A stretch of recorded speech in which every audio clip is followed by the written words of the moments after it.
Hey guys, I'm checking out the tree here, and overall it looks pretty darn good. Obviously you do have those brown patches in here.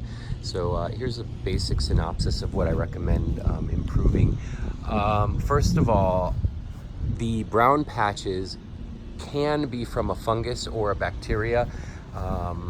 Xylella or verticillum are the two most common. We'd have to send samples to the lab to verify that. I don't think it's necessary at this time. What the approach that we take, since the lab testing is expensive and usually comes back negative, this is the approach that we take. One, prune out the dead areas, and the way we do it is start by sterilizing our tools.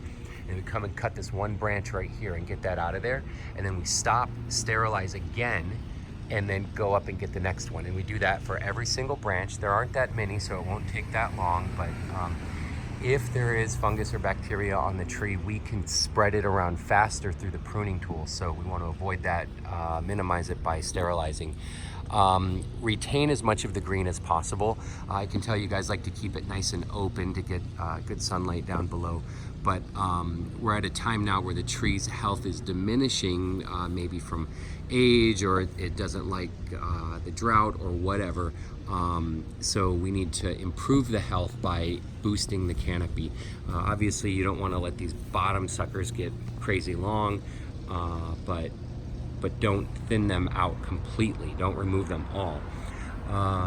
At the trunk of the tree, I can see marks down here where it looks like it's getting hit with a weed whacker. So keep those sprouts off the base of the tree, but do it by hand with the hand pruners, or a lot of these you can just break off, and they actually break off really clean. So it doesn't even save that much time, and they tend to sprout back less if you break them off by hand like that.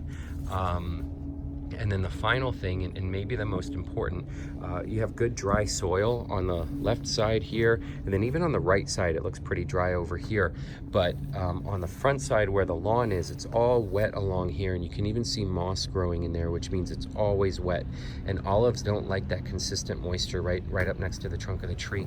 So I'd recommend doing a little bit of reshaping of the lawn to either put a scoop right here or change this curve starting at that bush right there and then cut it off just a little bit here, so that you can tweak the irrigation and not have water right along the base of the tree there.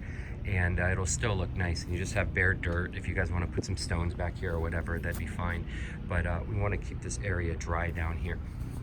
And then finally, this is really wet right here. It might be from the water hose, from someone putting a water hose on there, but it's worth looking to make sure that none of these control valves are leaking, because if they are, then that means you have a constant supply of water, again right here next to the base of the tree, and we do want to keep that dry. So verify that, do some adjusting here, start doing that by hand with pruners or with your fingers, and then detailed removal of the dead branches with sterilizing the tools. And I think that's the most I would do for this tree right now.